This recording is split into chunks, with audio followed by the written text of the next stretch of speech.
आपके समाज में, आपके परिवार में और आपके बच्चों के दिमाग में ज्ञान स्थापित करने के लिए यह अभियान चलाया गया है। यह वीडियो अच्छा लगे तो आप चैनल को सब्सक्राइब एंड शेयर अवश्य कीजिएगा। आइए जीव विज्ञान की कक्षा में पहला प्रश्न होगा, पर्णहरित इनमें से किस जीव में उपस्थित रहता है? पहला ऑप्शन होगा जीवाणु, दूसरा ऑप्शन होगा प्रोटोजोआ और तीसरा ऑप्शन होगा कवक और चौथा ऑप्शन हो जाएगा शैवाल। तो जीवाणु, प्रोटोजोआ, कवक हमेशा प्रश्न बनते रहता है। ठीक, तो इस प्रश्न का उत्तर होगा शैवाल, यानी कि आपका डी ऑप्शन हो जाएगा। प्रश्न संख्या 2, दाद किसके कारण होता है? विषाणु, प्रोटोजोआ, जीवाणु, कवक। तो इस प्रश्न का सही जवाब होगा कवक, यानी कि आपका डी ऑप्शन। प्रश्न संख्या 3, अमीबी पेचिस किसके कारण होता है? अमीबी पेचिस किसके कारण होता है? पहला ऑप्शन विषाणु, दूसरा ऑप्शन प्रोटोजोआ और तीसरा option protozoa and amoebae histolytica. Protozoa amoebae histolytica. चौथा ऑप्शन हो जाएगा इसमें जीवाणु। तो इस प्रश्न का सही जवाब होगा प्रोटोजोआ एवं अमीबी हिस्टोलिका, सी ऑप्शन।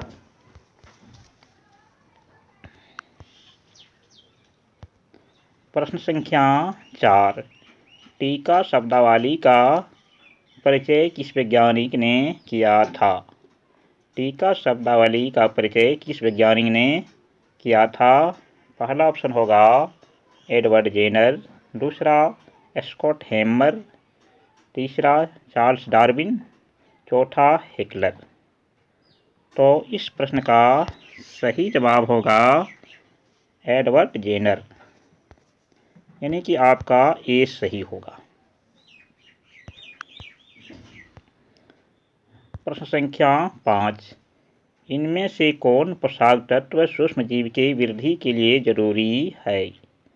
पहला ऑप्शन कार्बन, दूसरा ऑप्शन नाइट्रोजन, तीसरा ऑप्शन कार्बन प्लस नाइट्रोजन और चौथा कोई नहीं। तो इस प्रश्न का जवाब होगा नाइट्रोजन। तो नाइट्रोजन से संबंधित और प्रश्न याद रखना है। वायुमंडल में नाइट्रोजन की मात्रा सबसे अधिक होता है, जो कि 78% है। ठीक है बच्चों।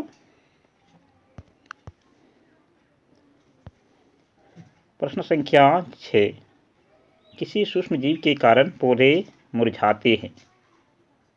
पहला ऑप्शन जीवाणु, दूसरा ऑप्शन रोगाणु, तीसरा ऑप्शन विषाणु और चौथा ऑप्शन कवक होगा। तो सभी प्रश्न देख रहे हैं जीवाणु, रोगाणु, विषाणु से आदि प्रश्न बन रहे हैं। तो इस प्रश्न का सही जवाब होगा रोगाणु, यानी कि आपका बी ऑप्शन।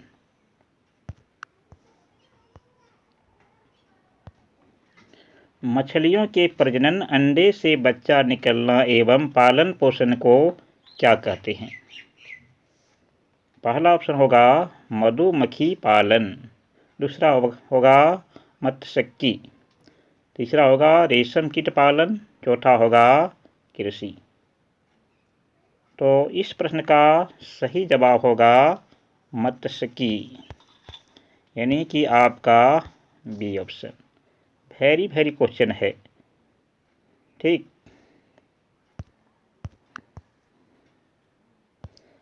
प्रश्न संख्या 8, वे रसायन जो पीड़क विशेष रूप से कीड़ा को मारते हैं उसे क्या कहा जाता है? पहला ऑप्शन खरपतवारनाशी, दूसरा ऑप्शन कीटनाशी पीड़कनाशी, तीसरा ऑप्शन अनचाहे पौधा का नाशक रसायन और चौथा ऑप्शन जीवनाशक। तो आपके पास समय है, सोच समझ के उत्तर लगाइए। तो इस प्रश्न का सही जवाब होगा ऑप्शन बी।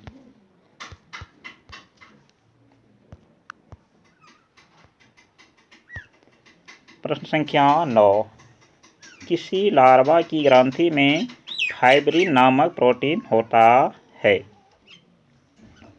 तो पहला ऑप्शन होगा फीताकृमि, दूसरा ऑप्शन होगा रेशम कीट, और तीसरा होगा दाद कृमि, और चौथा होगा कोई नहीं। तो इस प्रश्न का जवाब होगा रेशम कीट, यानी कि आपका बी ऑप्शन। प्रश्न संख्या 10, डायनासोरस का रक्त है अनियततापी, अनियततापी, दूसरा ऑप्शन नियततापी, तीसरा दोनों, चौथा कोई नहीं। तो इस प्रश्न का सही जवाब होगा अनियततापी, यानी कि आपका ए ऑप्शन। प्रश्न संख्या 11, वनों की सुरक्षा से होती है? पहला ऑप्शन वनोन्मूलन, दूसरा अतिचारण, तीसरा खनन, चौथा सभी। अक्सर बच्चे सभी वाला ऑप्शन ट्रिक लगा के चले आते हैं और बोलता मैं सही लगा के आया हूँ। ऐसा कभी नहीं करना है, सभी ऑप्शन को ध्यान से पढ़ना है। तो इस प्रश्न का सही जवाब होगा वनोन्मूलन, यानी कि आपका ए ऑप्शन सही होगा।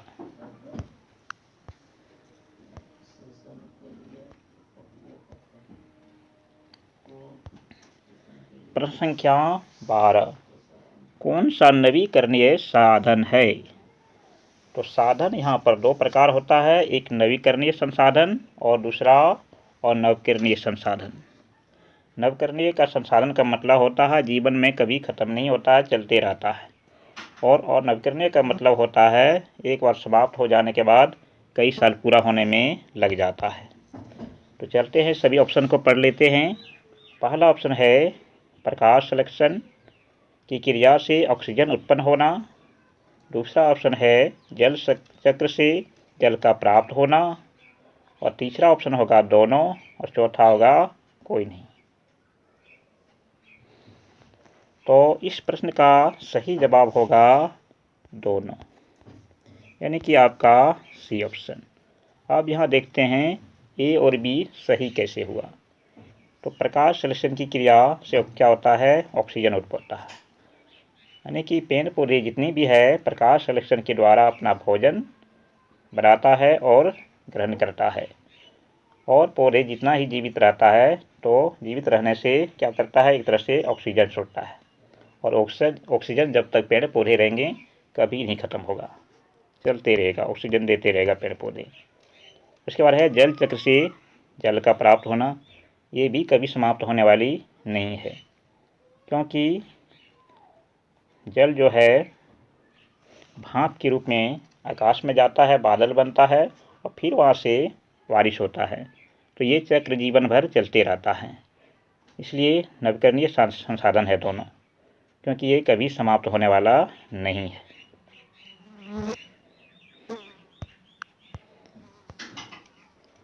प्रश्न संख्या 13, यौगिक कौन है?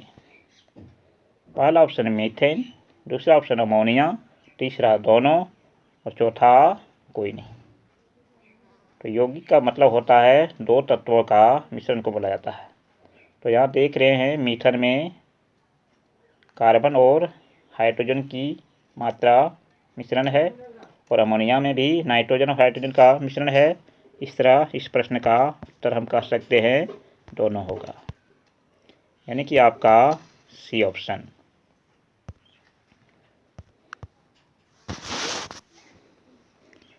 प्लीज़ सब्सक्राइब एंड शेयर अवश्य कीजिए।